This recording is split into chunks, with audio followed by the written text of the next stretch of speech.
felicitate Sri Amar Tandya for his remarkable contribution in the field of social work. I request you, sir, to please come on the dais and request Dr. Gopinath Bagh to read the citation.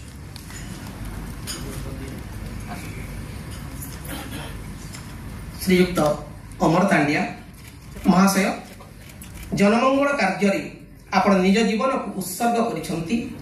विभिन्न समय रक्तदान शिविर आयोजन रे निज को शामिल करने सहित मानसिक अनग्रस्तर शिशु मान जत्न नेबा और वृद्धाश्रम कल्याण दिगरे विहित पदक्षेप ग्रहण करिबारे आपनको आग्रह उद्यम अत्यंत प्रशंसनीय।